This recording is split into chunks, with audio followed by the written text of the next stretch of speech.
রাতুল ঠোঁট চেপে ধরল, কয়েক সেকেন্ড চুপ করে থেকে বলল, এটা একদিক দিয়ে আমাদের জন্য ভালো, কিন্তু ওই মেয়েটার কি হবে? দেলোয়ার তো যে কোনো মূল্যে ওর পরিচয় বের করবে। আমরা এমন কিছু করতে চাই না যাতে একজন নির্দোষের জীবন নষ্ট হয়ে যায়। আসিফ কাঁধ ঝাঁকালো। কিন্তু ভাই, এই ভিডিওটায় প্রমাণ আছে যে দেলোয়ার খন্দকার কতটা নোংরা। এটাই তো তাকে শেষ করার মোক্ষম অস্ত্র। রাতুল চোখ নামিয়ে ভাবল, সিদ্ধান্ত নেয়ার জন্য বেশি সময় নেই। ঠিক তখনই চৈতি ঘুমের ঘোরে একটু কেশে উঠল। রাতুলের দৃষ্টি তার দিকে গেল। চৈতির জ্বর এখনো কমেনি। তার অসুস্থ শরীরের দিকে তাকিয়ে রাতুলের মনের ভেতর কিছু একটা শক্ত হয়ে উঠল। সে গভীর শ্বাস নিয়ে বলল, ভালো করে চিন্তা করতে হবে। আমরা এই ভিডিও ব্যবহার করব, তবে বুদ্ধি করে। আমাদের এমন কৌশল নিতে হবে যাতে দেলোয়ারের পতন হয়, কিন্তু সেই মেয়েটার জীবনও নষ্ট না হয়। আসিফ মাথা নেড়ে বলল। তাহলে এখন কি করবেন ভাই? রাতুল চোয়াল শক্ত করল। প্রেস মিটের আগেই ভিডিওটা ছড়াতে হবে, কিন্তু শুধু দেলোয়ারের অংশটুকু। মেয়েটার চেহারা ঝাপসা করে দিতে হবে যাতে কেউ তাকে চিনতে না পারে। আমাদের লক্ষ্য দেলোয়ার খন্দকারকে ফাঁসানো, কাউকে বিপদে ফেলা না। আসিফ দ্রুত ল্যাপটপ নিয়ে বসে গেল ভিডিও এডিট করতে। রাতুল এক ঝলক তাকালো চৈতির দিকে। তার মৃদু নিঃশ্বাসের শব্দ রাতুলকে মনে করিয়ে দিল, এ লড়াই শুধু তার নিজের জন্য না, যারা নির্দোষ তাদের জন্য। আসিফ দ্রুত ভিডিওটি এডিট করতে লাগলো। দেলোয়ার খন্দকারের মুখ স্পষ্ট রেখে মেয়েটির চেহারা ঝাপসা করে দিল। ভিডিওর শেষে বড় হরফে লেখা উঠল, এই কি আমাদের নেতা? রাতুল গভীর চোখে স্ক্রিনের দিকে তাকিয়ে রইল। এরপর আসিফ বলল, ভাই পোস্টটা একবার দেখে নেন, সব ঠিক আছে তো? রাতুল মাথা নাড়িয়ে বলল, পোস্ট করো। ঠিক দেলোয়ারের প্রেস মিটের আধা ঘন্টা আগে এটা ছড়িয়ে দিতে হবে। আসিফ দ্রুত কাজ শুরু করলো। রাতুল উঠে গিয়ে চৈতির কপালে হাত রাখল। শরীর এখনো উষ্ণ। আস্তে করে কম্বলটা ঠিক করে দিল তার উপর। তারপর জানালার কাছে গিয়ে দাঁড়ালো। ভোরের আলো ফুটে উঠেছে। দূরের মসজিদ থেকে ফজরের আজানের ধ্বনি ভেসে এলো। হঠাৎ ফোন বেজে উঠল। অপরিচিত নম্বর। রাতুল কল রিসিভ করলো। ভাই সাবধান, দেলোয়ার খন্দকার টের পেয়ে গেছি। ওর বিরুদ্ধে কিছু একটা হচ্ছে। ওর মানুষজন আপনাকে খুঁজছে। অপর প্রান্ত থেকে কাঁপা কাঁপা গলায় কেউ বলল। রাতুলের চোখ কুঁচকে গেল। কে বলছেন? এটা জানার দরকার নেই, শুধু বলছি ও আপনাদের সাহায্য করতে চাইছি। সাবধানে থাকবেন ভাই। লাইন কেটে গেল। রাতুল ফোনটা হাতের মুঠোয় শক্ত করে ধরল। পেছন থেকে আসিফ বলল, ভাই ভিডিও পোস্ট হয়ে গেছে, এখন দেলোয়ার খন্দকার কি করে দেখি। রাতুল ধীরে ধীরে ঘুরে তাকালো। চোখ মুখে অদ্ভুত এক কঠিন অভিব্যক্তি। তারপর নিচু স্বরে বলল, এখন খেলাটা শুরু হলো, আসিফ। ভোরের আলো একটু একটু করে ছড়িয়ে পড়ছে। শহর জাগতে শুরু করেছে। কিন্তু রাতুলের মনে যুদ্ধের দামামা বাজছে। ফোনের সেই অপরিচিত কণ্ঠস্বর এখনো কানে বাজছে তার। দেলোয়ার খন্দকার টের পেয়ে গেছি। ওর মানুষজন আপনাকেই খুঁজছে। রাতুল জানালার পাশে দাঁড়িয়ে বাইরের রাস্তার দিকে তাকিয়ে রইল। গলির মুখে দুটো কালো গাড়ি দাঁড়িয়ে আছে। ভেতরে লোকজন বসে আছে কিনা বোঝা যাচ্ছে না। ভাই কিছু মনে হচ্ছে? আসিফের কণ্ঠে সতর্কতা। রাতুল ধীর চোখে তার দিকে তাকালো। তারপর আবার বাইরে তাকিয়ে বলল, দেলোয়ার খন্দকার এত সহজে হার মানবে না, সেটাই স্বাভাবিক, কিন্তু প্রশ্ন হচ্ছে সে কিভাবে রিয়্যাক্ট করবে। আসিফ এগিয়ে এসে ল্যাপটপে কিছু স্ক্রল করলো। রাতুলের দিকে তাকিয়ে বলল, ভাই ভিডিওটা ছড়িয়ে পড়তে শুরু করেছে, টুইটার, ফেসবুক, ইনস্টাগ্রাম, সব জায়গায় আগুন লেগে গেছে। দেলোয়ার খন্দকারের প্রেস মিট শুরু হওয়ার আগেই ওকে নিয়ে নিউজ চ্যানেলে আলোচনা শুরু হয়ে যাবে। রাতুল মৃদু হাসল। কিন্তু সেই হাসির গভীরে লুকিয়ে থাকা ভয়ঙ্কর দৃঢ়তা আসিফকে কাঁপিয়ে দিল। দেলোয়ারের পরবর্তী পদক্ষেপ কি হতে পারে? আসিফ চিন্তা করে বলল, আমার মনে হয় সে প্রথমে ভিডিওটার সত্যতা অস্বীকার করবে, তারপরে তার লোকজন দিয়ে মিডিয়ার উপরে চাপ সৃষ্টি করবে যাতে তারা এটা প্রচার না করে। কিন্তু ভাই আমরা তো আগেই চিন্তা করেছিলাম, শুধু সোশ্যাল মিডিয়া না, বিভিন্ন ইন্টারন্যাশনাল মিডিয়ার কাছেও ভিডিওটা পাঠিয়ে দিয়েছি। রাতুল আসিফের কাঁধে একটা চাপড় দিল। ভালো কাজ করেছিস, কিন্তু তোর মনে হয় ও এত সহজে ছেড়ে দেবে? আসিফ মাথা নাড়ল। না ভাই, ও নিশ্চয়ই সরাসরি কোনো অ্যাকশন নেবে। ঠিক তখনই দরজায় ঠক ঠক শব্দ হলো। দুজনেই সাথে সাথে সজাগ হয়ে গেল। ভাই, কে আসতে পারে? আসিফ ফিসফিস করে বলল। রাতুল ইশারায় তাকে চুপ করতে বলল। আস্তে করে দরজার পাশে গিয়ে দাঁড়ালো। তারপর নিচু স্বরে জানতে চাইল। কে? বাইরে থেকে একটা অপরিচিত কণ্ঠ ভেসে এলো। রাসেল তাদের বিশ্বাসযোগ্য শত্রু। রাতুল ধীরে ধীরে দরজা খুলে দিল। রাসেল দ্রুত ভেতরে ঢুকে দরজা লাগিয়ে দিল। তার মুখে চিন্তার ছাপ স্পষ্ট। ভাই, আপনারা বিপদে আছেন। দেলোয়ার খন্দকারের লোক পুরো শহর আপনাদের খুঁজছে। তারা জানে এই ভিডিওটা আপনাদের হাত থেকে গেছে। রাতুল গম্ভীর চোখে রাসেলের দিকে তাকালো। আমরা কি নিশ্চিত যে তারা আমাদের জায়গাটা জানে না? রাসেল মাথা ঝাঁকালো। এখনও নিশ্চিত না, কিন্তু বেশি সময় নেই। ওরা আপনার পিছু নিয়েছে, যে কোনো সময় খোঁজ পেয়ে যাবে। আসিফ দ্রুত ফোন বের করে কোথাও কল দিল। আমাদের বের হওয়া দরকার ভাই, নিরাপদ জায়গায় যেতে হবে। রাতুল মাথা নাড়ল। না, এখন না। দেলোয়ারের প্রেস মিট শুরু হবে কিছুক্ষণ পর, আমাদের অপেক্ষা করতে হবে। দেখি সে কিভাবে রিয়্যাক্ট করে। রাসেল কিছু বলার জন্য মুখ খুলল, কিন্তু রাতুল হাত তুলে তাকে থামিয়ে দিল। আমরা এখন পালিয়ে গেলে ওরা আমাদের দুর্বল ভাববে, আর ওদের কৌশল বোঝার জন্য আমাদের এখানেই থাকা দরকার। আসিফ ও রাসেল একে অপরের দিকে তাকালো। এরপর আসিফ চাপাস গলায় বলল। তাহলে ভাই, আমাদের সেরকম প্রস্তুতি নিয়ে রাখতে হবে। রাতুল চোখ সরু করে বলল। ঠিক ভাই। রাসেল মাথা ঝাঁকালো। ভাই, তাহলে আমাদের প্ল্যান কি? রাতুল জানালার পাশ থেকে সরে এসে ধীর পায়ে সোফায় বসল। হাতে থাকা ফোনটি টেবিলে রাখল। তারপর গভীরভাবে বলল। আমরা অপেক্ষা করব। দেলোয়ারের প্রেস মিট শুরু হোক, দেখি সে কিভাবে নিজেকে রক্ষা করার চেষ্টা করে। তারপর আমরা শেষ চালটা চালবো। আসিফ ভ্রু কুঁচকে বলল। ভাই, আপনি কি নিশ্চিত ওর লোকজন আমাদের পিছনে লেগে আছে? রাতুল ঠান্ডা গলায় বলল। এটাই তো দরকার আসিফ। ওরা আমাদের খুঁজবে, আমি চাই ওরা আমাদের খুঁজে পাক। রাসেল বিস্মিত হয়ে বলল। ভাই, আপনি ওদের সামনে পড়তে চান? রাতুল মৃদু হাসল, কিন্তু সেই হাসির নিচে ছিল ভয়ঙ্কর আত্মবিশ্বাস। দেলোয়ার খন্দকারকে আমি নিজের হাতে তুলে দেব। ও নিজে বুঝতেই পারবে না কখন সে আমার ফাঁদে পা দিয়েছে। আসিফ আর রাসেল নির্বাক হয়ে গেল। ঠিক তখনই টেবিলে রাখা ফোনটা ভাইব্রেট করলো। রাতুল স্ক্রিনের দিকে তাকিয়ে এক মুহূর্ত চুপ করে থাকলো। তারপর ফোনটা কানে লাগালো। বলুন। অপর প্রান্ত থেকে কেউ দ্রুত কণ্ঠে বলল। স্যার, দেলোয়ার খন্দকার লাইফে এসেছে। ও ফ্রেশ মিট শুরু করেছে। রাতুল ধীরে ধীরে উঠে দাঁড়ালো। চোখে এক অদ্ভুত আগুন জ্বলছে। ভালো, এবার ওর নাটক শেষ করার সময় হয়েছে। দেলোয়ার খন্দকারের মুখ গম্ভীর। চোখে মুখে অস্থিরতা লুকানোর চেষ্টা করলেও সেটার ছাপ স্পষ্ট। সামনে সারিবদ্ধভাবে বসে আছে সাংবাদিকরা। ক্যামেরার ফ্ল্যাশ একের পর এক ঝলসে উঠছে। একজন সাংবাদিক সরাসরি প্রশ্ন ছুড়ে দিল। দেলোয়ার খন্দকার কাশির ভান করে গলা পরিষ্কার করল। এটা একটা চক্রান্ত। আমার বিরুদ্ধে ষড়যন্ত্র চলছে। আমি এই ভিডিওর কোনো সত্যতা স্বীকার করি না। ঠিক তখনই এক সাংবাদিক উঠে দাঁড়িয়ে বলল। দেলোয়ারের কপাল ঘামে জমতে শুরু করলো। দেখুন, আমি একজন সম্মানিত ব্যক্তি। কিছু স্বার্থবান ব্যক্তিমহল আমার বিরুদ্ধে অপপ্রচার চালাচ্ছে।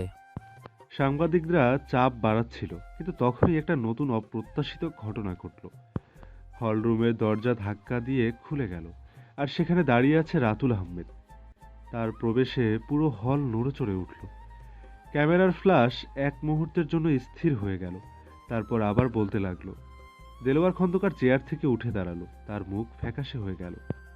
আপনি আপনি এখানে কেন? রাতুল ধীর পায়ে এগিয়ে এলো, মাইক্রোফোনের সামনে এসে দাঁড়ালো। তারপর ঠান্ডা গলায় বলল। আপনার মিথ্যার পর্দা আজই ফাঁস হবে। দেলোয়ার খন্দকার। তারপর পকেট থেকে একটা পেন ড্রাইভ বের করলো। সেটা সাংবাদিকদের দিকে বাড়িয়ে দিয়ে বলল, এই পেন ড্রাইভের মধ্যে রয়েছে দেলোয়ার খন্দকারের সব অপরাধের প্রমাণ।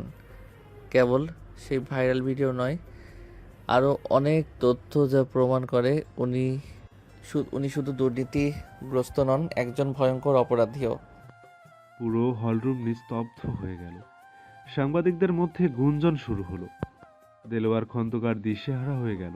সে চিৎকার করে উঠল। তুই কে রে? তোর এত সাহস? রাতুল এগিয়ে গিয়ে ফিসফিস করে বলল, আমি সেই লোক যে তোকে আজ শেষ করতে এসেছে।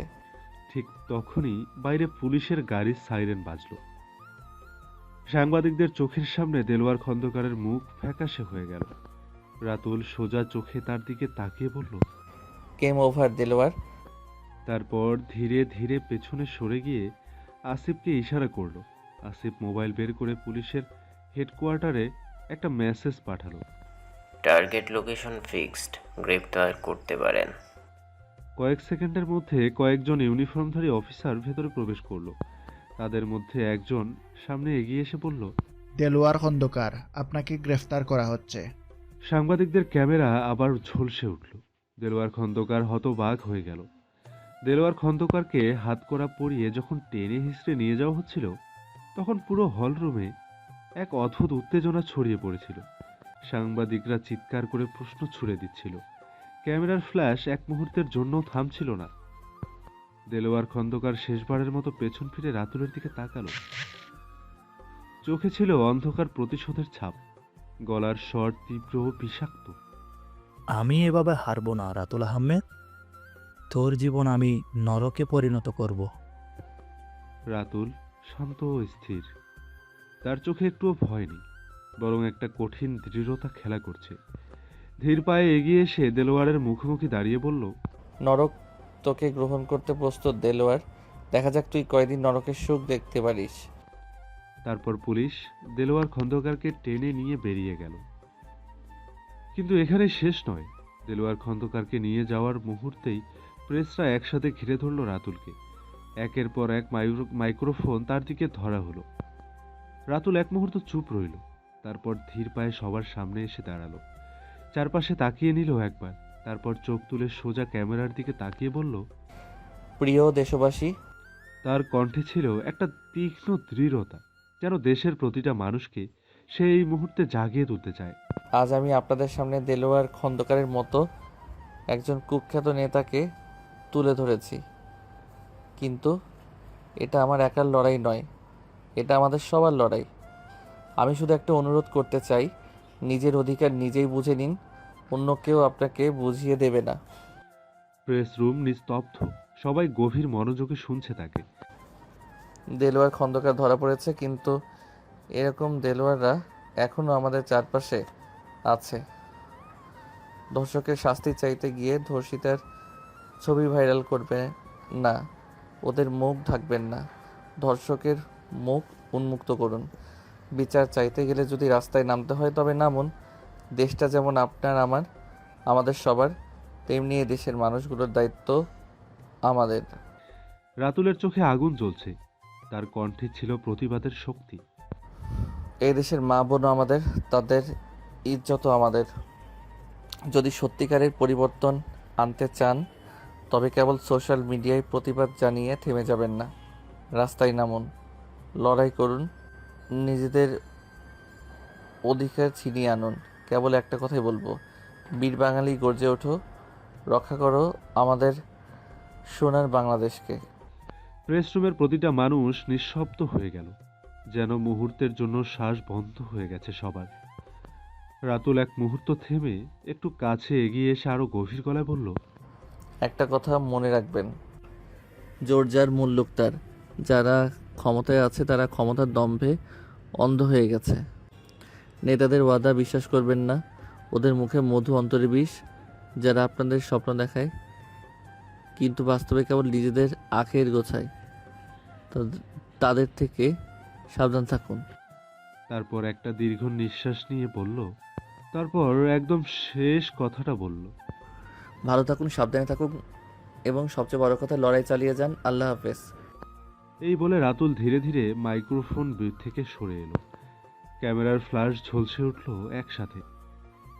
সাংবাদিকরা চিৎকার করে আরো প্রশ্ন করতে চাইল, কিন্তু রাতুল পেছনে ঘুরে সোজা হলরুম থেকে বেরিয়ে গেল নতুন এক যুদ্ধে নামার জন্য। সূর্য মাথার উপরে, দিনের আলো বাইরে ছড়িয়ে আছে। শহরের কোলাহল এদিকটায় কম, তবে মাঝে মধ্যেই গাড়ির শব্দ শোনা যাচ্ছে। ধুলোমাখা পথ পেরিয়ে রাতুল নিজের গোডাউনের সামনে এসে দাঁড়ালো। গেটের সামনে দুজন লোক পাহারায় ছিল। তারা রাতুলকে দেখেই সরে দাঁড়ালো। ভেতরে ঢুকতেই একটা বিশ্রী গন্ধ নাকে আসলো। রক্ত, ঘাম আর স্যাঁতস্যাঁতে বাতাসের একটা মিশ্রিত গন্ধ। আলো কম, তবে জানালার ফাঁক গলে সূর্যের আলো এসে মেঝের কিছু অংশ আলোকিত করেছে। সামনে সেই লোকটা যে চৈতিকে মারতে গিয়েছিল, হাত পা বাঁধা অবস্থায় একটা কাঠের চেয়ারে বসানো, মাথা ঝুঁকে আছে, চুলগুলো এলোমেলো, শরীর জুড়ে কালশিটে দাগ। রাতুল ধীর পায়ে এগিয়ে গেল, একপাশে রাখা একটা চেয়ার টেনে নিয়ে বসে পড়ল। ঠান্ডা গলায় বলল, কেমন আছিস? লোকটা মুখ তুলল না, হয়তো ভয়েই কথা আটকে গেছে। রাতুল চোখ সরু করলো, তারপর বলল, তোর জন্য সময় খুব বেশি নেই, বুঝছিস তো? লোকটা কোনো কথা বলল না, শুধু মাথা নিচু করে থাকলো। শরীরটা কাঁপছে কিনা সেটাও বোঝা যাচ্ছে না। রাতুল এক মুহূর্ত চুপ করে রইল, তারপর ঠান্ডা গলায় বলল, ভয় পেয়েছিস? ঠিক আছে, ভয় পাওয়া উচিত, তবে ভয় পেলে কাজ শেষ হয়ে যাবে। আমার ধৈর্য সীমিত। সে উঠে দাঁড়িয়ে একপাশে হাঁটতে লাগলো। গোডাউনের ভেতর বাতাস ভারী হয়ে আছে, যেন চারপাশের দেয়ালগুলো টেনশন অনুভব করছে। কে তোর নির্দেশদাতা? লোকটা এবার কাঁপতে কাঁপতে মুখ তুলল, ঠোঁট শুকনো, চোখে একটা অসহায় দৃষ্টি। রাতুল বাঁকা হাসল। ভুল উত্তর। সে একটা চেয়ার টেনে নিয়ে আবার বসল। চোখে মুখে কোনো অনুভূতি নেই, কেবল কেবল গভীর মনোযোগ দিয়ে লোকটাকে দেখছে। তারপর নিচু গলায় বলল, চৈতির উপর হামলা করলি কেন? কি উদ্দেশ্য ছিল? লোকটা মুখ খুলতে গিয়েও যেন গিলে ফেলল শব্দগুলো। রাতুল এবার হাতের আঙ্গুলগুলো টোকা দিতে লাগলো চেয়ারের হাতলে। আমি চাইলে তোকে এখান থেকে বের করতেও পারি, কিন্তু তার আগে সত্যিটা বলতে হবে। লোকটা একবার এদিক ওদিক তাকিয়ে কিছু একটা ভাবতে লাগলো, হয়তো পালানোর উপায় খুঁজছে। রাতুল এবার ধীর স্বরে বলল, তোর জন্য দুটো রাস্তা খোলা, এক সত্যিটা বলবি আর আমি তোকে নিয়ে ভাববো, দুই চুপ থাকবি আর আমি নিজেই ব্যবস্থা করে নিব। লোকটা এবার গলা শুকিয়ে বলল। রাতুল একদম স্থির হয়ে গেল, তার চোখ দুটো তীক্ষ্ণ হয়ে উঠল। বল, কে বলেছে? লোকটা আতঙ্কিত চোখে রাতুলের দিকে তাকিয়ে ফিসফিস করে বলল। রাতুলের চোয়াল শক্ত হয়ে গেল, চোখের গভীরে ঝলসে উঠল একরাশ অস্থিরতা। সে ধীর পায়ে লোকটার সামনে গিয়ে দাঁড়ালো। লোকটার গলা শুকিয়ে গেল, ভয়ে সত্যটা বলেই দিল। রাতুলের মুখে একটুও বিস্ময় ফুটল না, যেন সে আগেই জানতো এমন কিছু হবে। ঠান্ডা গলায় বলল, তুই নিশ্চিত? লোকটা ভয়ে কাঁপতে লাগলো। রাতুল এবার মুখে হালকা একরকম উপহাসের হাসি টেনে বলল। তাহলে তোরও বাঁচার কোনো সুযোগ নেই। লোকটার চোখ বিস্ফোরিত হয়ে গেল, সে আতঙ্কে মাথা নাড়ল। রাতুল পিছনে দাঁড়িয়ে থাকা মানুষগুলোর দিকে তাকালো, এক মুহূর্তের জন্য স্থির হয়ে রইল, তারপর নিঃশব্দে মাথা ঝাঁকালো। রাতুল গুদামের নিস্তব্ধতা ভেঙে এক ঝটকায় বের হয়ে এলো। মাথায় হাজারো চিন্তা, চোখে স্থির লক্ষ্য। সে এক কথায় গাড়ির দিকে এগিয়ে গেল। অন্ধকার রাস্তা পেরিয়ে দিনের আলোয় যেন অস্পষ্ট হয়ে আসছিল। রাতুল দ্রুত গাড়ি চালিয়ে চৈতির দিকে রওনা দিল। চৈতি বিছানায় শুয়ে জ্বরে আচ্ছন্ন হয়েছিল। তীব্র শরীর ব্যথায় তার চোখ মলিন, আর হাতের ক্ষতটা মারাত্মক। রক্তের দাগগুলো একে একে শরীরের ওপর ছড়িয়ে পড়ছিল। তার নিঃশ্বাস ভীষণ ভারী, যেন প্রতিটি মুহূর্ত তাকে আরো বেশি ক্লান্ত করে তুলছে। তবে তার চোখে ছিল এক অদ্ভুত নীরবতা, যেন এই মুহূর্তে তার শরীরের যন্ত্রণা নীরব হয়ে গেছে, কেবল রাতুলের আশা অপেক্ষায় ছিল। রাতুল ধীর পায়ে চেয়ার টেনে চৈতির পাশে বসল, তার চোখের দিকে গভীরভাবে তাকিয়ে বলল। চৈতি, তোমার জ্বর কমেছে? চৈতির চোখে কিছুটা চমক উঠে, তারপর সে তাকালো রাতুলের দিকে। তাদের চোখাচোখি হলো, আর মুহূর্তের জন্য সময় থেমে গেল। চৈতি কিছুক্ষণ চুপ করে রইল, তারপর হালকা হাসি দিয়ে বলল, ঠিক আছি আমি। নিঃশব্দ ঘরের মধ্যে তাদের শ্বাসের শব্দ ছাড়া আর কিছুই শোনা যাচ্ছিল না। কেবল সময় যেন একে একে কাটছিল, অতিরিক্ত শান্তিতে ভরা। এই নিস্তব্ধতা ভেঙে রাতুল ধীর কণ্ঠে বলল, চৈতি, তোমাকে আমি আমার হৃদয় থেকে ভালোবাসি। তুমি আমার এমন ভালোবাসা যাকে না ছুঁয়েও অনুভব করতে পারি। কিন্তু আফসোস, তুই বুঝলে না আমার ভালোবাসা। চৈতি কিছুক্ষণ চুপ থেকে তার চোখের গভীর কিছু ছিল, তারপর ধীরে কণ্ঠে উত্তর দিল, আমি ছুঁয়ার আগেই শত নারী ছুঁয়েছে আপনাকে। আমি মেনে নিতে পারছি না। রাতুল তার উত্তরের মধ্যে কোনো কষ্ট খুঁজে পেল না, কেবল এক চরম ও অভ্যস্ত হাসি তার মুখে ফুটে উঠল। তারপর কিছুটা থেমে একটা আবেগঘন স্বরে বলল, সবাই তো ছুঁয়ে পেতে চাই, আমি না হয় না ছুঁয়ে পাই। তুমি আমার মনের আকাশের এক ফালি চাঁদ, আর সেই চাঁদের আলোয় আলোকিত হয় আমার অন্ধকার গহ্বরের সেরা মনটা। চৈতি কিছুটা অবাক হয়ে তাকিয়ে রইল। তার চোখে কিছুটা অবিশ্বাস, কিছুটা চরম বাস্তবতা, কিছুটা ক্ষোভ, কিন্তু এর মধ্যে এক ধরনের অদ্ভুত শান্তি ছিল, যেন রাতুলের বলা কথাগুলো তার মনকে অজান্তেই স্পর্শ করছে। রাতুল তার দিকে কিছুক্ষণ তাকিয়ে রইল, তারপর ধীরে পেছনে ফিরল। তার চোখে তখন কষ্টের কোনো চিহ্ন ছিল না, বরং এক ধরনের স্থিরতা ছিল, যা চৈতির কাছে এক অদ্ভুত অনুভূতি তৈরি করছিল। এমন এক মুহূর্তে তাদের মধ্যে সংঘাতময় ভালোবাসার দণ্ড অনুভূত হতে থাকলো। একদিকে ছিল চৈতির ভঙ্গুর মন, যে কখনো কোনো আবেগকে আঁকড়ে ধরতে পারছিল না, আর অন্যদিকে ছিল রাতুলের গভীর ভালোবাসা, যা তাকে ছুঁতে না পেরেও তার মনের অন্ধকারে এক নিঃশ্বাস আলো ফেলা চেয়েছিল। তাদের ভালোবাসা কখনো সহজ ছিল না, কখনো তা ছিল কষ্টের, কখনো ছিল অস্পষ্ট। তবে এই সংঘাতময় ভালোবাসার দণ্ড ছিল, যা কখনো একে অপরকে আলাদা করে তোলে, আবার কখনো একে অপরকে অন্ধকারে আলোকিত করে। রাতুল আর আসিফ একটা ঘরে বসে আছে, টেবিলের উপর একটা বড় ম্যাপ ছড়িয়ে রাখা। ওরা গভীর মনোযোগে ম্যাপটা দেখছে। তাদের পরিকল্পনা স্পষ্ট, পতিতালয়টা ভেঙে সেখানে একটা আশ্রম কেন্দ্র গড়ে তুলবে। ম্যাপের দাগগুলো ধরে ধরে তারা জায়গাটা চিনিয়ে দিচ্ছে, যেন ঠিকঠাক মতো আশ্রমের কাঠামো দাঁড় করাতে পারে। ঘরটা নিস্তব্ধ, শুধু তাদের স্বপ্নের নকশা আঁকার শব্দই যেন বাতাসে ভাসছে। আসিফ ধীরে ধীরে মাথা তুলে রাতুলের দিকে তাকিয়ে বলল, ভাই, এটা তো নাহিদ হাসনারের। এটা ভাঙা কি সহজ হবে? এমনিতে এই পতিতালয়ে আমরা বন্ধ করে দেওয়াতে সে আমাদের উপরে তীব্রভাবে রেগে আছে। এত এত সহজে কি ভাঙতে দিবে? রাতুল এক মুহূর্ত চুপ থেকে একটু হাসল, তার চোখে আত্মবিশ্বাসের ঝলক। সে শান্ত গলায় বলল, মেঘ দেখে করিস নে ভয়, আড়ালে তার সূর্য হাসে, অন্ধকারের পরে আলো আসে। এই আলোটা খুঁজতে খুব সহজ হবে না, অনেক সংগ্রাম লাগবে, কিন্তু আমি জানি আমরা এই আলোর দেখা পাবো। ঘরে যেন মুহূর্তের জন্য নীরবতা নেমে এলো।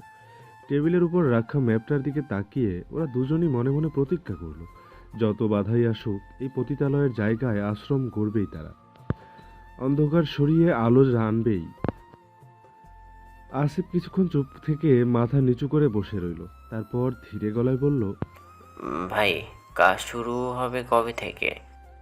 রাতুল ঠোঁটের কোণে বাঁকা হাসি ফুটিয়ে বলল, শুভ কাজে দেরি কিসের, কাল থেকেই কাজ শুরু হবে। আসিফ এবার একটু সংকোচ নিয়ে বলল, যদি বাধা আসে তাহলে কি করব? রাতুল চুপচাপ আসিফের দিকে তাকিয়ে রইল, তারপর চেয়ার থেকে ধীরে ধীরে উঠে দাঁড়ালো। তার চোখে কোনো ভয় নেই, বরং এক রকমের তীব্র আগুন জ্বলছে। বাধা? রাতুল একটু থেমে হাসলো। বাধা উড়িয়ে ফেলবো না, আমরা ওদের চোখে চোখ রেখে দাঁড়াবো। ওরা জানুক আমরা ভয় পাই না। ওরা যদি আমাদের ভাঙতে আসে, আমরাও দাঁতে দাঁত চেপে লড়বো। আসিফ কিছুক্ষণ চুপ করে থাকলো, তারপর মাথা তুলে বলল, ভাই, যা হবে একবারে সামলাবো। রাতুল এগিয়ে এসে আসিফের কাঁধে হাত রাখলো। তাহলে তৈরি থাকো, কাল নতুন সূর্য উঠবে। সেই সূর্যটা আমাদের জন্য উঠবে, যারা মুক্তি চায় তাদের জন্য উঠবে। ঘরের বাতাস ভারী হয়ে গেল, যেন একটা ঝড় আসার আগের নিস্তব্ধতা নেমে এসেছে। কিন্তু সেই নিস্তব্ধতার ভেতরেও রাতুল আর আসিফের চোখে ঝলক দিচ্ছিল এক অসম লড়াইয়ের অদম্য সাহস। ঠিক আছে ভাই, আমি এখন আসি, কাল দেখা হবে। আল্লাহ হাফেজ। বলেই চলে গেল আসিফ। রাতুল ফোঁস করে শ্বাস নিল। ঠিক তারপর ধীর পায়ে সে রুমের দিকে গেল। গিয়ে দেখলো চৈতি জানালার দিকে বাইরে তাকিয়ে আছে। রাতুল রুমে ঢুকে একটু কেশে তার উপস্থিত বুঝল। ঘাড় ফিরিয়ে রাতুলের দিকে তাকিয়ে বলল, কিছু বলবেন? রাতুল একটু চুপ থেকে বলল, চৈতি, তোমাকে দেওয়া কথা রাখতে চলেছি, কাল পতিতালয় ভাঙা হবে আর তুমি দাঁড়িয়ে থেকে দেখবে। রাতুলের কথা শুনে চৈতি জানালার দিকে তাকিয়ে আছে, যেন অন্ধকার রাতটা কাটার অপেক্ষা। রাতুল এক ধাপ এগিয়ে এলো, তবে তাদের মাঝে কিঞ্চিত পরিমাণের দূরত্ব বজায় রেখে। দুজনের মাঝে চুপ থাকা যেন এক অদৃশ্য প্রতিযোগিতা, যেখানে শব্দের প্রয়োজন নেই, শুধু অনুভূতির গভীরতা যথেষ্ট।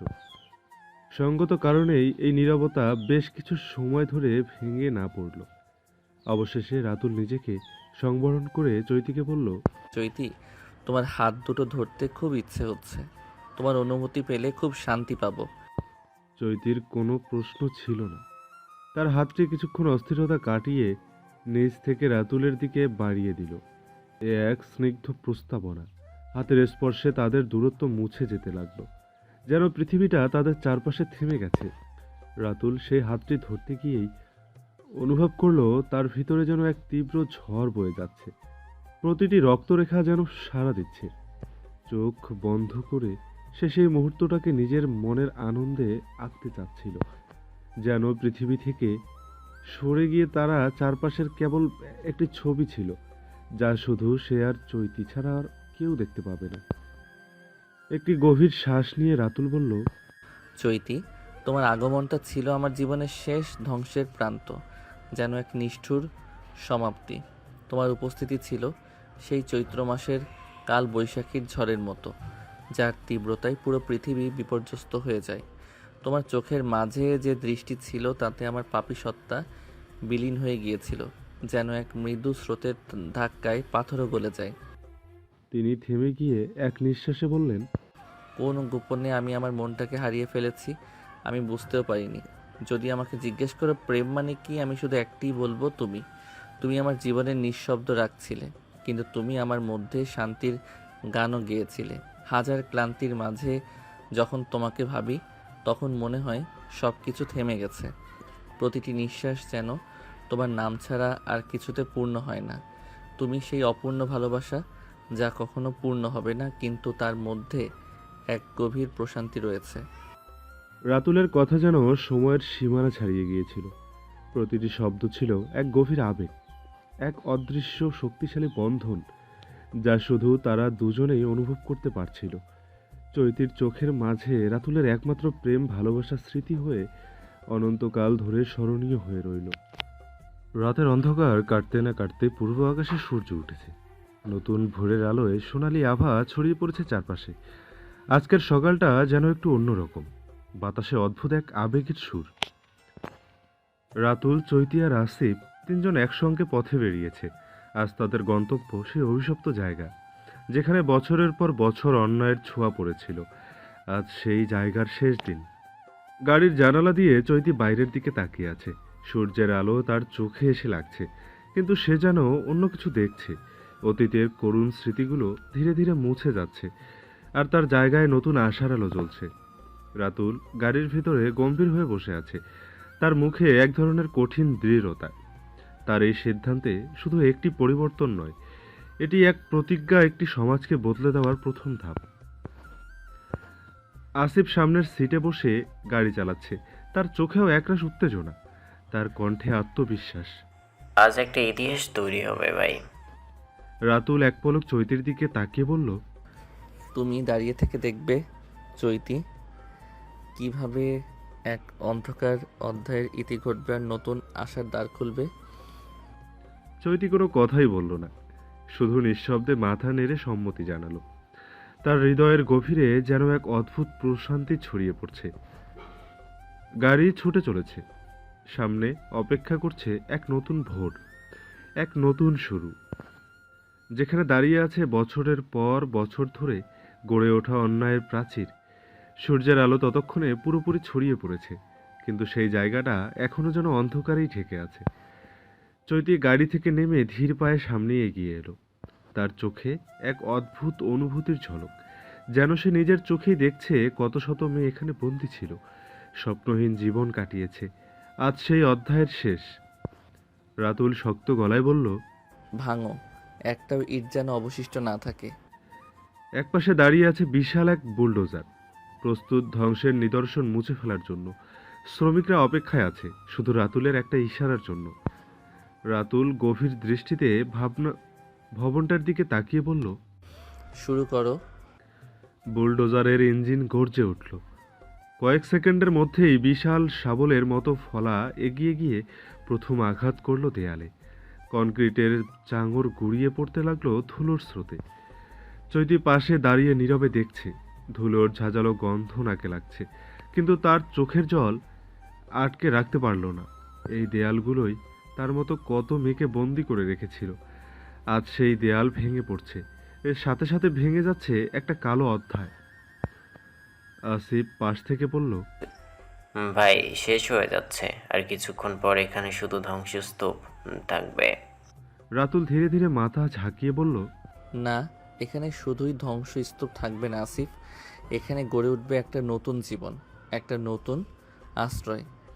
বুলডোজারের প্রতিটি আঘাতে ভবনটা ধসে পড়ছে, আর চৈতির চোখের সামনে একটা স্বপ্ন স্পষ্ট হয়ে উঠছে। পতিতালয়ের শেষ ধ্বংসস্তূপের ওপর দাঁড়িয়ে সে অনুভব করল, আজ সত্যি একটা নতুন সূচনা হলো। ঠিক তখনই গুঞ্জন শুরু হলো চারদিকে। সাংবাদিকদের ভিড় দেখা গেল। প্রেস মিডিয়া এসে গেছে। মাইক্রোফোন হাতে সাংবাদিকেরা এগিয়ে আসছে। ক্যামেরাগুলো দ্রুত চলতে শুরু করেছে। একাধিক চ্যানেলের রিপোর্টারদের ভিড় জমে গেছে সামনে। একজন এগিয়ে এসে বলল, রাতুল ধীর চোখে সাংবাদিকদের দিকে তাকালো। তারপর একপাশে ধূসরিত ভবনটার দিকে ইঙ্গিত করে বলল, এটা শুধুমাত্র একটা দালান ছিল না, এটা ছিল নারীদের বন্দিশালা। এখানে কত জীবন শেষ হয়ে গেছে তার কোনো হিসাব আছে? আমরা সেই অন্ধকার অধ্যায় মুছে ফেলতে এসেছি। আরেকজন জিজ্ঞেস করলো। আসিফ পাশে দাঁড়িয়ে বলে উঠল, ভাই শুধু ধ্বংস করছে না, এখানে একটা নতুন ভবিষ্যৎ গড়তে যাচ্ছে। খুব শিগগিরই এখানে একটা আশ্রয় কেন্দ্র গড়ে উঠবে, যেখানে নির্যাতিত নারীরা নতুন করে বাঁচার সুযোগ পাবে। চৈতি চুপচাপ দাঁড়িয়ে আছে, চোখে মুখে এক অদ্ভুত প্রশান্তি। তার দিকে মাইক্রোফোন এগিয়ে দিল এক সাংবাদিক। চৈতি এক মুহূর্ত চুপ থেকে বলল, আমিও এখানে একদিন বন্দি ছিলাম। আজ আমি দাঁড়িয়ে দেখছি এই দেওয়ালগুলো ধসে যাচ্ছে। শুধু এটা ভবন নয়, একটা স্বপ্ন শেষ হয়ে যাচ্ছে আজ। চারপাশের ক্যামেরায় ফ্ল্যাশ জ্বলে উঠছে, গুঞ্জন বাড়ছে, কিন্তু রাতুল নিশ্চুপ। তার চোখে এখন শুধুই একটাই স্বপ্ন, এই জায়গাটা একদিন নতুন আশার প্রতীক হয়ে উঠবে। একজন সাংবাদিক ক্যামেরার সামনে দাঁড়িয়ে স্পষ্ট গলায় প্রশ্ন করল। সবার চোখ এখন রাতুলের দিকে। ক্যামেরার ফ্ল্যাশ জ্বলছে, মাইক্রোফোনগুলো তার মুখের সামনে এগিয়ে আসছে। রাতুল চুপচাপ একবার চৈতির দিকে তাকালো। চৈতির চোখে এক ধরনের স্বাভাবিক ভাব, যেন এই প্রশ্নের উত্তর সে নিজেও জানতে চায়। এক মুহূর্ত অপেক্ষার পর রাতুল দৃঢ় কণ্ঠে বলল, ও আমার জীবনের সবচেয়ে গুরুত্বপূর্ণ মানুষ, আমার হৃদয়ের সেই অংশ যা আমি কাউকে বুঝিয়ে বলতে পারবো না। সাংবাদিকরা আরো উৎসাহী হয়ে উঠল। রাতুল একটুও বিচলিত হলো না, তার ঠোঁটে হালকা হাসি, চোখে দৃঢ়তা।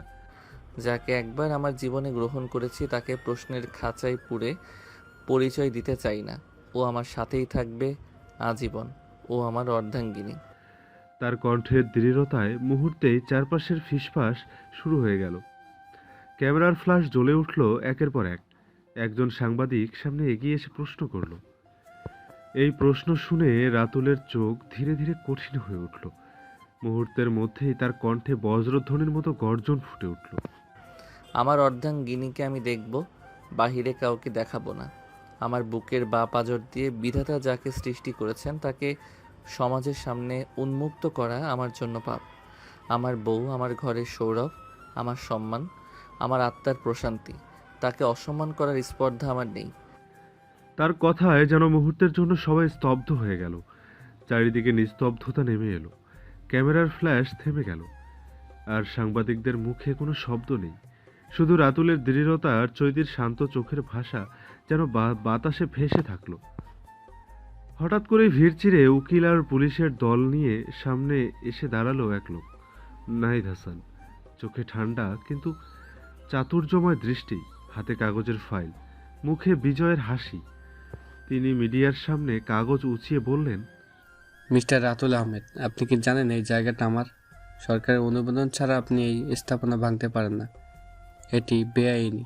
আমি আপনার বিরুদ্ধে মামলা দিচ্ছি। তার কথা শেষ না হতেই চারপাশে ফিসফাস শুরু হয়ে গেল।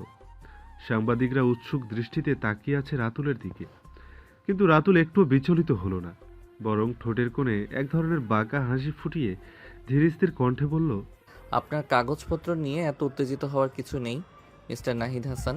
আমি আগেই অ্যান্টিসিপেটরি বেল করিয়ে রেখেছি।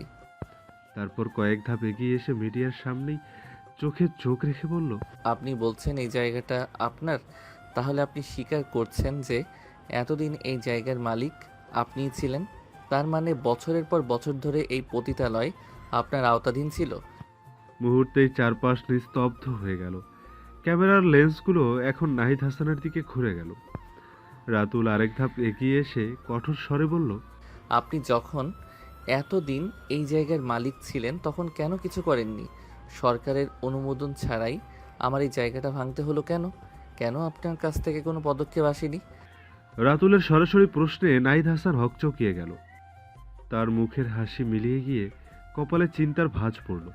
সাংবাদিকরা একের পর এক ক্যামেরার ফ্ল্যাশ মারছে, মাইক্রোফোন এগিয়ে দিচ্ছে তার দিকে, কিন্তু নাহিদ হাসান কিছু বলতে পারল না, শুধু কাগজগুলো শক্ত করে মুঠোতে চেপে ধরে দাঁড়িয়ে রইল। সমাজের সামনে তার মুখোশটা যেন খসে পড়তে শুরু করেছে। নাহিদ হাসান মুখে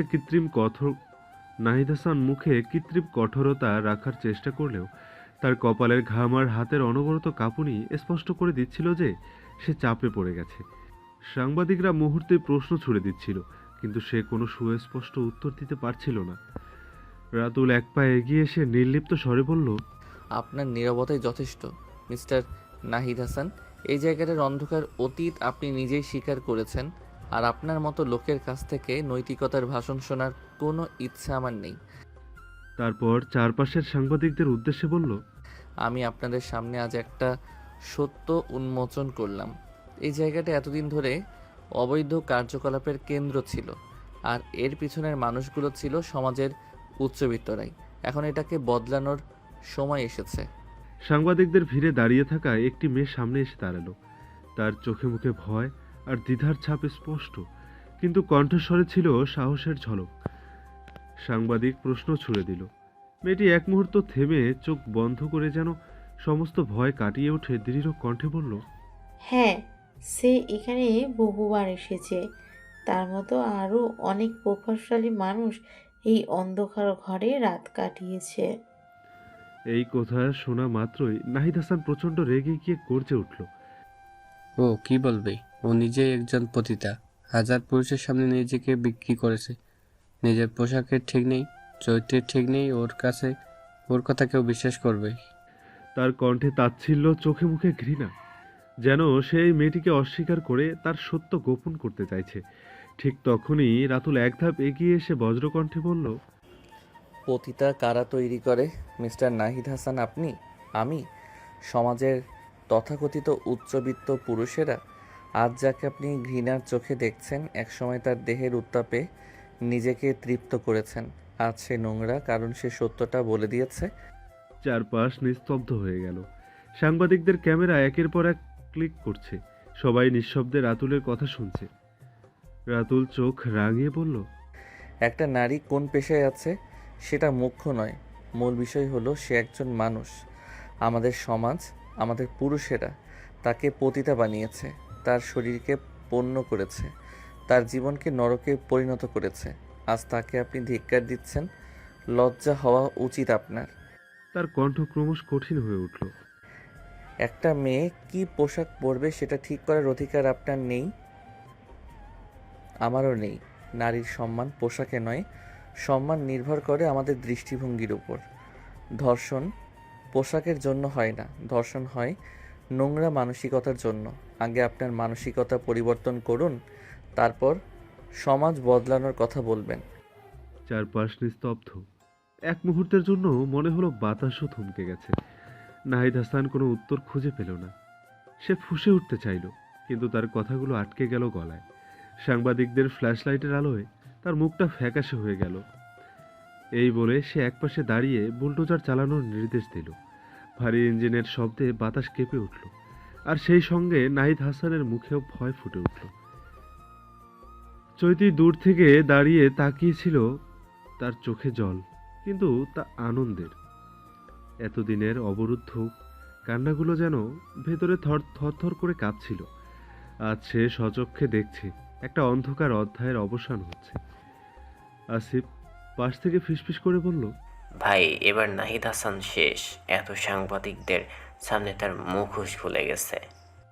রাতুল মৃদু হেসে বলল, সে শেষ হয়েছে অনেক আগেই আসিফ, আজ শুধু প্রমাণ হলো। বুলডোজারের ভারী আওয়াজের সঙ্গে সঙ্গে পতিতালয়ের দেয়াল ধসে পড়তে লাগলো। ধুলোর ঝড় উঠল, আর সেই ধুলোর আড়ালে এক নতুন আশার আলো সূচনা হতে থাকলো। বেলকনিতে দাঁড়িয়ে আছে চৈতি, সন্ধ্যার আকাশের দিকে তাকিয়ে। গাঢ় নীল আকাশের বুক জুড়ে লালচে কমলা আভা ছড়িয়ে পড়ছে। হালকা বাতাস বইছে। সে নির্বাক দৃষ্টিতে আকাশ দেখছে, যেন হারিয়ে গেছে কোনো গভীর চিন্তায়। রাতুল এসে চুপচাপ তার পাশে দাঁড়ালো। কিছুক্ষণ চৈতির শান্ত মুখটা দেখল, তারপর আস্তে ধীরে জিজ্ঞেস করলো, কি হয়েছে, মন খারাপ? চৈতি চোখ নামিয়ে নিয়ে মৃদু স্বরে বলল, হুট করে মা বাবার কথা মনে পড়ছে। ওনাদের কবরটা দেখতে ইচ্ছে করছে এমপি আহমেদ। অনেকদিন হলো ওনাদের কবর দেখি না, জিয়ারত করাও হয় না। রাতুল গভীর দৃষ্টিতে তাকিয়ে রইল চৈতির মুখের দিকে। তার কণ্ঠের বিষণ্ণতা রাতুল অনুভব করতে পারল। তুমি যেতে চাও? চৈতি চুপ করে রইল। রাতুল হালকা হেসে বলল, যাও, গিয়ে রেডি হয়ে নাও, আমরা এখনই বেরিয়ে যাব। সমস্যা নেই, আমরা মুখে মাস্ক থাকবে, আর সাথে কোনো বডিগার্ডও থাকবে না, একদম সাধারণভাবে যাব। চৈতির ঠোঁটের কোণে হালকা হাসি রেখা ফুটে উঠল। রাতুল চৈতির মুখের সেই হাসিটা দেখেই শান্তি অনুভব করল। চৈতি ধীরে ধীরে রুমের দিকে পা বাড়ালো। আলমারি খুলে একটা ভালো জামা আর বোরখা বের করে নিল। তারপর ওয়াশরুমের দিকে এগিয়ে গেল প্রস্তুতি নিতে। চৈতি ওয়াশরুম থেকে বেরিয়ে এলো বোরখা পরে, কিন্তু মাথার হিজাবটা ঠিক করতে একটু সমস্যা হচ্ছিল। এমন সময় রাতুল ব্যস্ত পায়ে বেলকনির থেকে রুমে এসে পৌঁছলো। চুপচাপ একে অপরের দিকে তাকিয়ে থাকতে থাকতে রাতুল চৈতির কাছে গিয়ে হিজাবটা হাতে নিয়ে তার মাথায় যত্ন সহকারে পরিয়ে দিল। চৈতির চোখে এক ধরনের শান্তি ও আস্থার আলো ফুটে উঠল। রাতুল আয়নার সামনে দাঁড়িয়ে পাঞ্জাবির হাতা গুটিয়ে নিল। কালো রঙের সরল ডিজাইনের পাঞ্জাবি, কোনো বাড়াবাড়ি নেই, তবু তার ব্যক্তিত্বে একটা আলাদা দৃঢ়তা এনে দিয়েছে। কোনো কথা হলো না তাদের মধ্যে, একটি বাক্যও না, শুধু দুজনের মাঝে ছড়িয়ে পড়ল এক গভীর নীরবতা। চৈতি দরজার দিকে পা বাড়ালো। রাতুল পেছন পেছন এগিয়ে এলো। গাড়ির দরজা খুলতেই চৈতি চুপচাপ বসে পড়ল। রাতুলও পাশের আসনে বসলো। ইঞ্জিন চালু করলো আর গাড়িটা ধীর গতিতে বেরিয়ে গেল শহরের কোলাহলের দিকে। সন্ধ্যার ব্যস্ত ঢাকা। রাস্তার প্রতিটি মোড়ে গাড়ির লম্বা সারি, রাস্তায় থেমে থাকা রিক্সা আর পথচারীদের আনাগোনা। ট্রাফিক সিগন্যালে আটকে থাকা গাড়িগুলো ধীরে ধীরে এগোচ্ছে। রাতুল একবার পাশ ফিরে তাকালো চৈতির দিকে। চৈতি জানালার কাজ নামিয়ে দিচ্ছে। বাইরে তাকিয়ে আছে স্থির দৃষ্টিতে। কোথাও কোনো কথা নেই, তবু চারপাশের কোলাহলের মাঝেও ওদের মাঝে এক ধরনের বোঝাপড়া স্পষ্ট হয়ে আছে, শব্দ ছাড়াই। গাড়িটা বনানী ক্রস করতেই শুরু হলো সেই চিরচেনা যানজট। চারপাশে থমকে থাকা গাড়ির দীর্ঘ লাইন, ক্ল্যাকসনের অবিরাম চিৎকার, মোটরসাইকেলের বিশ্রী শব্দ, সব মিলিয়ে এক জটিল অবস্থা। চৈতি ক্লান্ত চোখে জানালার বাইরে তাকিয়ে রইল।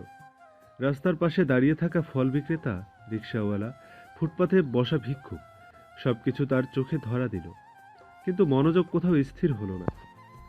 প্রায় 30 মিনিট ধরে থেমে থেমে চলার পর তারা অবশেষে গাবতলী পার হলো। হালকা শ্বাস ফেলল রাতুল। আরেকটু এগুলো শহরের কোলাহল থেকে বের হয়ে আসতে পারবো, তারপর গ্রামের পথ ধরবো। চৈতি শুধু মাথা ঝাঁকালো। শহরের ব্যস্ততা পেছনে ফেলে তারা যখন সাভারের শেষ প্রান্ত ছাড়িয়ে গেল, তখন সন্ধ্যা ঘনিয়ে এসেছে। চারপাশে আলো আঁধারের খেলা। গাড়ির জানালা দিয়ে হালকা বাতাস চৈতির চুল এলোমেলো করে দিল। তার চোখের দৃষ্টি গভীর হয়ে এলো। শহর থেকে গ্রামে ফেরার অনুভূতি যেন এক অন্যরকম। কিছুক্ষণ পর গাড়িটা ছোট্ট বাজার পেরিয়ে কাঁচা রাস্তার মুখে এসে থামল। রাতুল এবারই প্রথম চৈতির দিকে তাকিয়ে বলল, পৌঁছে গেছি। চৈতি একবার সামনে তাকিয়ে দেখল সাইনবোর্ড, কাঞ্চনপুর গ্রাম। তার চোখের ভেতর এক অজানা অনুভূতি খেলা করল। দীর্ঘশ্বাস ছেড়ে ধীরে ধীরে দরজা খুলে গাড়ি থেকে নামল। চারপাশে এক অদ্ভুত নীরবতা। দূরে কয়েকটা কুকুরের ঘেউ ঘেউ শোনা যাচ্ছে। মাঝে মাঝে হালকা বাতাসে নারকেল পাতার খসখস শব্দ ভেসে আসছে। রাতুল গাড়ির দরজা বন্ধ করে এক মুহূর্ত দাঁড়িয়ে রইল। তারপর কোনো কথা না বলে এগিয়ে গেল সামনে। কতদিন পর এখানে আসা। একটা অদ্ভুত অনুভূতি তার ভেতর কাজ করছে। এই মাটির প্রতিটি ধুলাবলি যেন তার চেনা, তবুও আজ যেন কেমন অচেনা লাগছে। রাতুল নীরবে পথ দেখিয়ে এগিয়ে চলল। চৈতি তার পেছনে হাঁটতে শুরু করলো। কয়েক কদম হাঁটতেই একটা পুরনো লোহার গেট দেখা গেল। গেটের ওপাশে বিশাল একটা বটগাছ, তার ছায়ায় ঢাকা পড়েছে একটা ছোট্ট কবরস্থান। চৈতি দাঁড়িয়ে পড়ল গেটের সামনে। তার বুকের ভেতর কেমন যেন মোচড় দিয়ে উঠল। এইখানেই তার মা বাবা শুয়ে আছেন চিরনিদ্রায়। চৈতি ভিতরে ঢুকল। মাটির উপর ঘাস জন্মে গেছে, কয়েকটা শুকনো পাতা ছড়িয়ে আছে এদিক ওদিক। সে হাঁটু গেড়ে বসে পড়ল, হাত বাড়িয়ে কবরের ওপর হাত রাখল। কোনো শব্দ নেই, কেবল নিঃশব্দ কান্না গড়িয়ে পড়ছে তার চোখ থেকে। রাতুল একটু দূরে দাঁড়িয়ে দেখল, সে জানে এই মুহূর্তে কোনো কথা বলার প্রয়োজন নেই, শুধু এই নীরবতাটুকুই যথেষ্ট। রাতুল কিছুক্ষণ চৈতির দিকে তাকিয়ে থাকলো, তারপর ধীরে ধীরে পেছন ফিরল। কবরস্থানের ঠিক পাশেই পুরনো একটা মসজিদ, ছোট্ট সাদামাটা কিন্তু খুব পরিচ্ছন্ন। মসজিদের চারপাশে নারিকেল গাছ আর কাঁঠাল গাছের সারি। একপাশে রাখা অজুখানা, সামনে বিস্তৃত উঠান, আর মূল দরজার উপরে নীল রঙের নাম ফলক, নূরজাহান জামে মসজিদ। রাতুল ধীর পায়ে মসজিদের ভেতরে ঢুকল। মসজিদের ভেতরে একটা নরম প্রশান্তির অনুভূতি আছে। মেহগনি কাঠের মিহি খোদাই করা মিম্বরটা একপাশে দাঁড়িয়ে আছে। ভেতরে কয়েকটা সাদা জায়নামাজ বিছানো, আর দেয়ালে ঝোলানো ক্যালেন্ডারে নামাজের সময় লেখা। ভাগ্যক্রমে ইমাম সাহেব সেখানেই ছিলেন। বয়স 50-এর কোঠায়, মাথায় সাদা টুপি, মুখে হালকা দাড়ি, গায়ে সাদা পাঞ্জাবি ও পায়জামা। তিনি মসজিদের একপাশে বসে কোরআন তেলাওয়াত করছিলেন। রাতুল ভদ্রভাবে এগিয়ে গিয়ে সালাম দিল। আসসালামু আলাইকুম হুজুর। ইমাম সাহেব মাথা তুলে তাকালেন, শান্ত গলায় জবাব দিলেন। রাতুল কিছুক্ষণ চুপ করে থেকে বলল, আমার স্ত্রী অনেক দিন পর তার বাবা মায়ের কবর জিয়ারত করতে এসেছে। আমি চাইছিলাম আপনি যদি কিছু দোয়া পড়ে দিতেন। ইমাম সাহেব স্নিগ্ধ দৃষ্টিতে রাতুলের দিকে তাকালেন। তিনি ধীরে ধীরে উঠে দাঁড়ালেন। কোরআন শরীফটা আলমারিতে রেখে মসজিদ থেকে বেরিয়ে এলেন। রাতুল তার পাশে চলল। চৈতি তখনও কবরের সামনে বসে আছে, এক দৃষ্টিতে তাকিয়ে আছে সামনে। ইমাম সাহেব কাছে এসে দাঁড়ালেন। চৈতি একটু নড়ে চড়ে বসল, চোখের পানি মুছে নিল। ইমাম সাহেব নরম কণ্ঠে বললেন, তারপর তিনি হাত তুললেন। রাতুল ও চৈতিও হাত তুলল। নিঃশব্দ সন্ধ্যায় শুধু ইমাম সাহেবের কণ্ঠ ভেসে এলো। হালকা বাতাস বয়ে গেল, নারকেলের পাতাগুলো নিঃশব্দে দুলে উঠল। চারপাশে এক গভীর প্রশান্তি ছড়িয়ে পড়ল। কবরস্থান নিস্তব্ধ, চারপাশে সন্ধ্যার আবছা অন্ধকার নেমে এসেছে। বাতাস ভারী হয়ে আছে একরকম শূন্যতায়। শহরের কোলাহল এখানে এসে থমকে গেছে। চৈতি চুপচাপ বসে আছে, কবরের মাটির উপর তার হাত রাখা। আঙ্গুল দিয়ে মাটি স্পর্শ করছে ধীর গতিতে, যেন এই মাটির ভেতর দিয়ে সে বাবা মায়ের অস্তিত্ব অনুভব করতে চাইছে। চোখের কোণে জমে থাকা জল ধীরে ধীরে গড়িয়ে পড়ছে, কিন্তু কোনো শব্দ নেই, শুধুই নিঃশব্দ প্রবাহিত কষ্ট। ইমাম সাহেব স্নেহভরা দৃষ্টিতে তাকিয়ে মৃদুস্বরে বললেন। চৈতি কোনো কথা বলল না, এক দৃষ্টিতে তাকিয়ে রইল কবরের দিকে।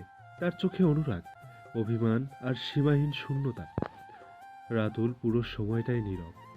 চৈতির প্রতিটি অভিব্যক্তি খেয়াল করছে সে, জানে এই মুহূর্তে কোনো কথা বলার দরকার নেই, পাশে থাকাটাই সবচেয়ে গুরুত্বপূর্ণ। আপনার দোয়ার জন্য ধন্যবাদ হুজুর। শান্ত গলায় বলল রাতুল। ইমাম সাহেব মাথা নাড়িয়ে রাতুলের দিকে তাকালেন। তার চোখে কিছু বোঝার চেষ্টা চলছিল, তারপর মৃদু হাসলেন।